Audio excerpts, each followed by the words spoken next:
आणि काही लेकीचं can be धरायचंय. ओळखलं का मला? ओळखलं असं पण मी सांगते तर काय होतं, कोण कोण लोक त्यातल्या तारखेलाच मला ओळखतात बघा. म्हणून मी सांगते, म्या सावित्रीबाई ज्योतिबा फुले. आता काय झालं माहितीये का, 3 तारखेलाच लोकांना सावित्रीबाई करतात. ती येडं आले ना हातामध्ये, ती येडं डबडं शाण्या शाण्या बापाला येडं करतं.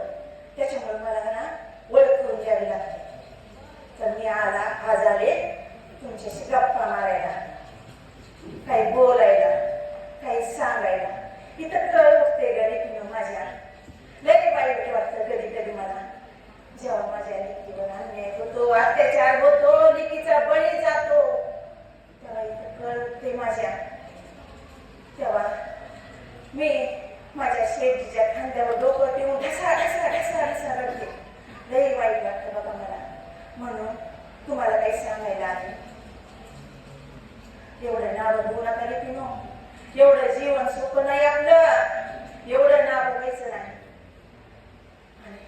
जेव्हा मला माझ्या लेकी आता सुट्या पुरेशी गेली होती बघ तिकडे विमान चालवत, तेव्हा माझा ऊर असा आनंदाने भरून आला होता.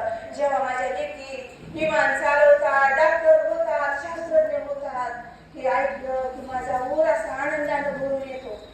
पण लेकीनो, जेव्हा तुमचं पाऊल वाकड्या ठिकाणी पडतं ना, तेव्हा मात्र माझ्या पायाचा थेट पापड होतो, सगळ्या अंगाची अशी लाई लाई होते बघा.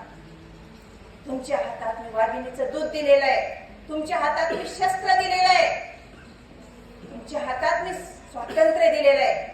पण त्या स्वातंत्र्याचा स्वैराचार होऊन जेव्हा माझी एखादी लेक अर्धलग्न अवस्थेत पब मध्ये झिंगाळलेली असते, दारूच्या नशेत कमरेत हात घालून नाचालेली असते, तेव्हा मात्र अंगाचा तेल पापड होतं. ह्याच्यासाठी झेलला का विषय?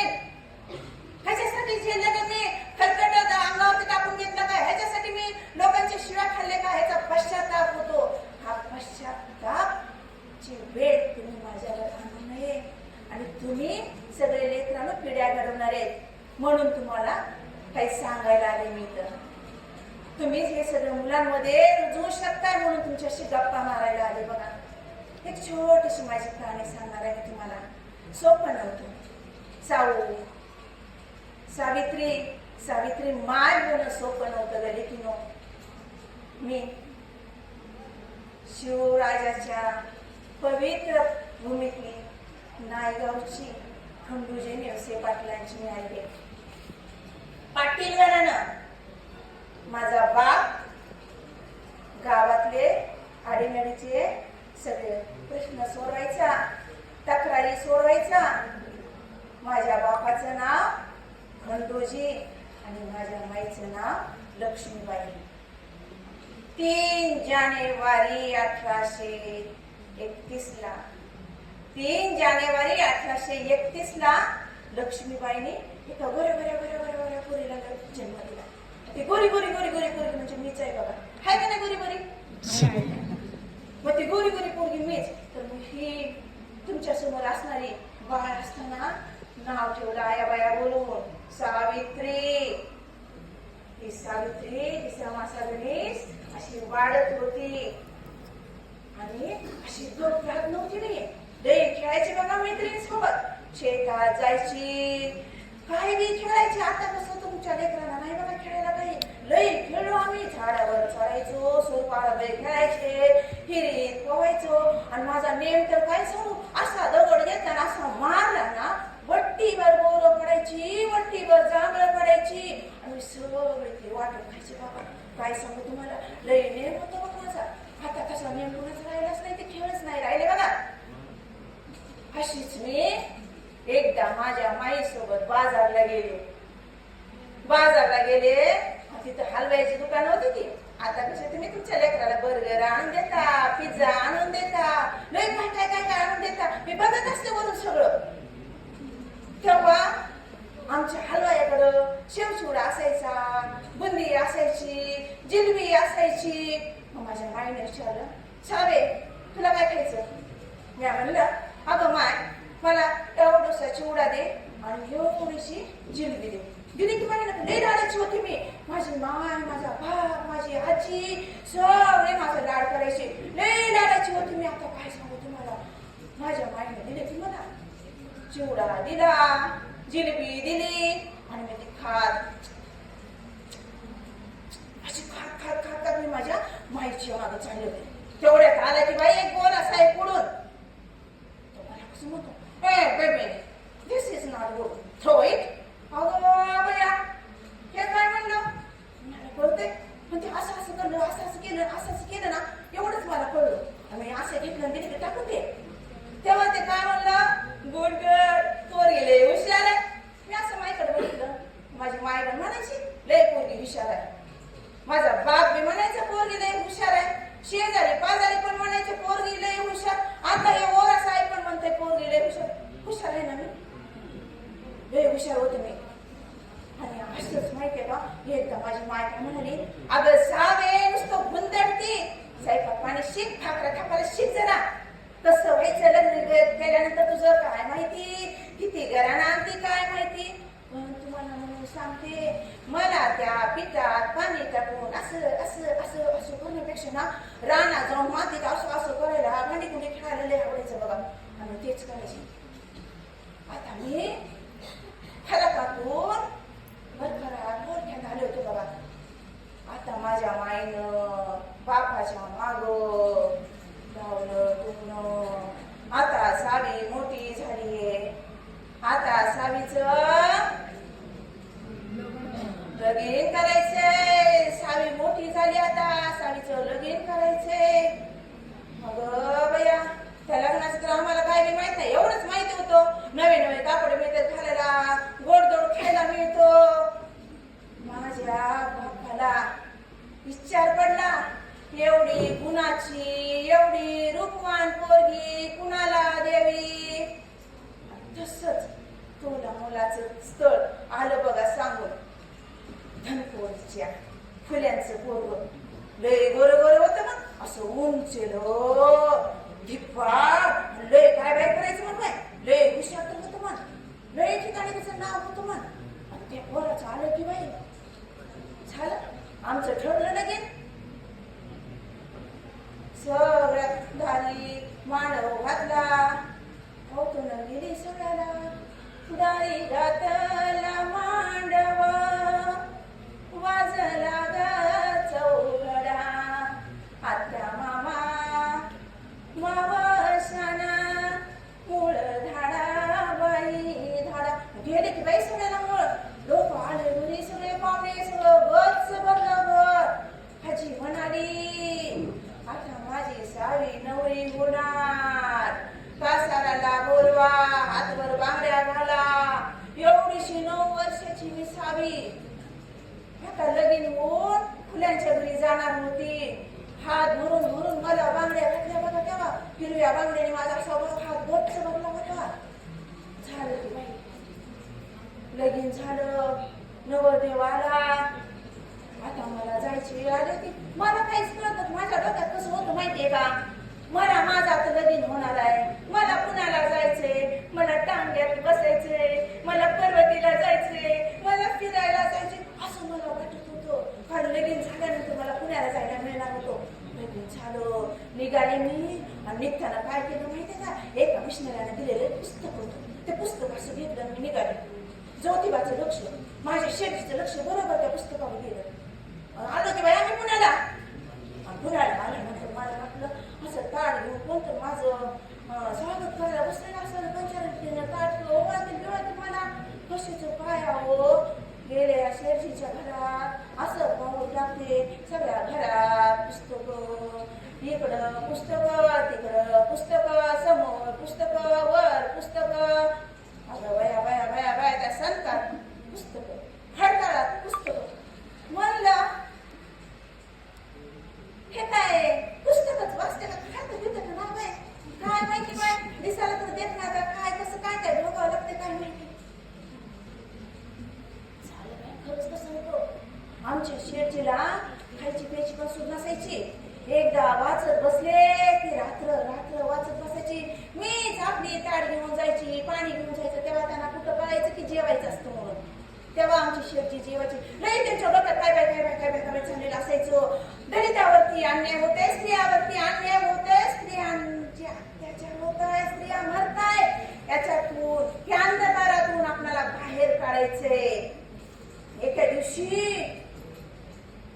शेठजी असे आले बाहेरून, असं पटकन काढला, असं टाकून दिला.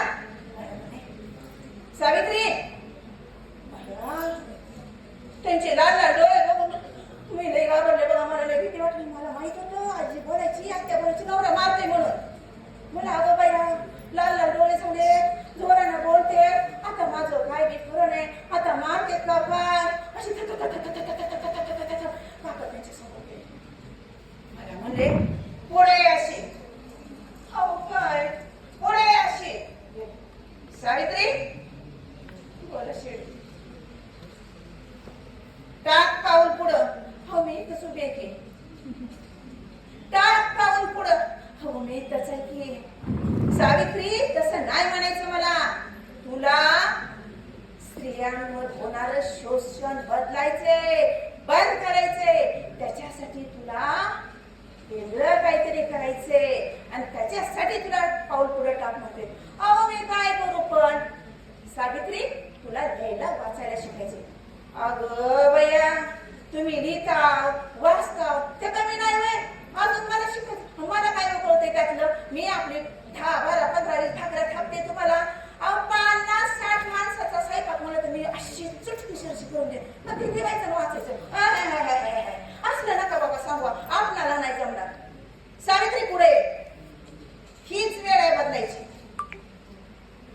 आता जर बदल झाला तरच बदल होणार आहे, नाहीतर हा अंधकार शेवटपर्यंत असंच राहणार आहे.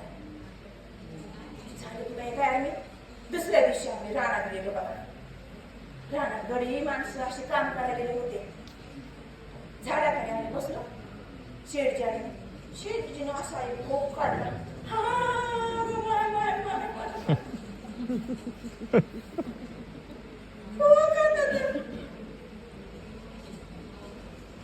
शेठजी म्हणाले मला, सावित्री इथे गेले बाई जवळ. आता इथे लपायला बी जागा नव्हती. आता तर शेठजीच्या हातात ठोक होता. मला सुरुवात केली तर कुठं करणार होती मी. माझी ती अवस्था बावरलेली हरीण बघून शेठजी म्हणाले, सावित्री तुझ्या शाळेचा आज पहिला दिवस आहे. पहिला दिवस शाळा आणि इथं आपण राहणार आहे की. होय सावित्री इथंच आज तुझ्या शाळेचा पहिला दिवस आहे. हे बघ मी काय करतो. आम्ही बाई त्यांनी ना असं असं असं काहीतरी केलं आणि मला म्हणाले, मी म्हणलं पडलं खाली. शेठजी म्हणाले, अगं ते पडलं नाही, ते लिहिलंय मी. तसं तुला लिहायचंय. बाई माझ्या हातात काठी दिली. अशा माझ्या हातात काठी, माझ्या शेठजीच्या हाताने हात माझ्या हातावरती आणि मग मला सांगितलं असं की माझ्या हाताला धरून माझ्या शेठजीने असं लिहायला लावलं. लिहिलं की मी लिहिलं. नंतर आ लिहिलं. नंतर ई लिहिलं. अगं बाई मला आलं आलं आलं आलं आलं आलं आलं नाचायला लागले मी. मला लय आनंद झाला. मला लय लागत होतो. आता माझ्या शेठजीने मिशनबाईच्या शाळेमध्ये मला घातलं होतं. आणि त्यांचं लय ते मोठं होतं. मला लय मोठं करायचं होतं. आणि ते घरामध्ये सांगायचे बघा. आबांना सांगायचे, आबा आपली सावित्री लय मोठी होणार आहे. स्त्रियांवरती होणारा अंधकार सावित्री दूर करणार आहे. बघाच तुम्ही महाराष्ट्रातल्या नाही देशातल्या सगळ्या स्त्रियांच्या हातात ज्ञानाचा दिवा देणार आहे सावित्री. बाई तेव्हा माझा उदाहरणाला फुटण्याचं. तुम्हाला सांगते 1 जानेवारी 1848 ला आम्ही विळेवाड्यात पहिली शाळा काढली पोरींची. आता आम्ही स्त्रियांना शिक्षण देतोय, समाज सुधारतोय म्हणल्यानंतर सणा त्यांच्या पोटात असा गोळा उठला. धर्म उडायला निघाले. रांडीचे फुले दाम्पत्य पाप करतायत मुलींना शिकवून. एका दिवशी काय केलं माहिती का. माझी पहिली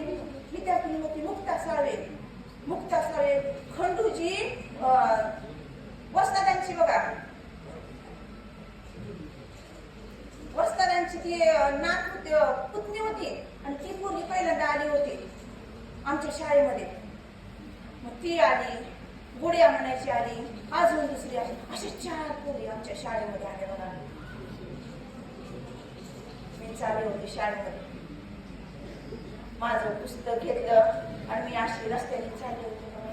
अशी चालली, ऐक तर एक दगड आला, इथं करते इथं लागते, अगं बाई ग, अगं बाई ग, इकडनं खतखत येते, इकडनं गोळे येतात, इकडनं मातीची गोळे येतात, इकडनं सगळं सगळं अंगावरती माझ्या शेणाचा वास येत होता, खतखत्याचा वास येत होता, शेणाचे गोळे फेकले होते. तशीच मी शाळेत गेली, पोरीना शिकवलं, घरी आले, रोज असं चालू होतं बाबा. रोज माझं लुगडं शेणानं, मातीनं, खरकट्या पाण्यानं असं भिजवून जायचं. त्यांना एकच करायचं होतं, काही करून सावित्रीचं खच्चीकरण करायचं आणि ती शाळा बंद करायची. एका दिवशी म्हणलं शेठजीला, शेठजी मी तर तुमचा हात धरलाय हो, कधीच सोडणार नाही, शेवटचा श्वास असेपर्यंत मी तुमच्या कार्यामध्ये असणार आहे, यात वादच नाही. पण काय करू, मला हौस नाही हो नवीन नवीन लुगड्याची, मला हौस नाही हो दागिदागिन्याची, पण काय करू. असं केलं की माझ्या ज्या पोरे, त्या पोरीलाच वाईट वाटते हो, त्या बिचाऱ्या केविलवाणी नजर करून माझ्याकडे बघतात बघा. तेव्हा शेठजी म्हणाले, सावित्री घाबरू नकोस, बाजारातून तुला मी नवीन लुगडं देतो. माझ्या शेठजीने दिलं की एक नवीन लुगडं आणून. आता माझ्याकडे 2 लुगडे होते, ते लुगडं घेतलं, पुस्तकाजवळ घेतलं आणि मग मी अशी अशी चालले बघा शाळेला गेले. आता मला भीती नव्हती, मला टाका एवढ्या शेण, एवढ्या खकडं काय यायचे, आता ही सावित्री कोणाला घाबरणार नव्हती. पण हा विरोध थांबत नव्हता, त्यांनी हा विरोध बरोबर पिन मारली माझ्या आबांच्या तिकडे सासऱ्यांना आणि सांगितलं, बरोबर माहितीये पिन कुठं मारायची, तुमच्या लेखाला सुनाला आवरा, धर्म बुडायला निघाले, त्यांची शाळा बंद करा. आणि घरी गेल्यानंतर आम्हाला आबांनी असं बोलून घेतलं, समोर या. गेलो समोर, शाळा बंद. शेठजीने सांगितलं, नाही आबा, घेतलेलं व्रत मी बंद करणार नाही, मग घर सोडावं लागेल. अर्ध्या रात्रीचं आम्ही सोडलं बघा. आणि तेव्हा आम्हाला उस्मान शेख यांच्या घरी निवारा मिळाला. आता जे चाललंय की नाही आपलं धर्म धर्म धर्म, तसं काही नव्हतं बघा. आम्हाला उस्मान शेखच्या घरी राहायला जागा मिळाली आणि तिथून मी माझं शाळेचं काम सुरू केलं. त्याच्यानंतर तुम्हाला सांगते, माझ्या शिक्षणाचा पहिला बळी गेला बघा. गुडिया नावाची एक मुलगी होती. गुडिया लई पोराची एवढी स्मृती होती, तिला काचा कुठून कुठून कुठून खाऊ घातल्या बघा. माझा तो पहिला बळी गेला.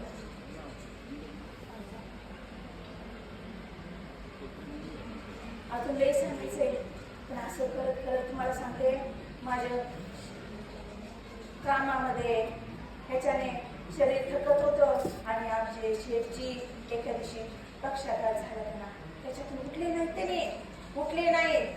शेठजी माझे गेले आणि गेल्यानंतर तुम्हाला सांगते, भावकी आली, त्यांनी सांगितलं, पोराला घ्यायचं नाही इकडं, तो यशवंत जो आहे तुझा दत्तक पुत्र आहे, त्याला हात लावू द्यायचं नाही, तो आपल्या जातीचा नाही, टिटवाळा धरायला लागतो ना तो.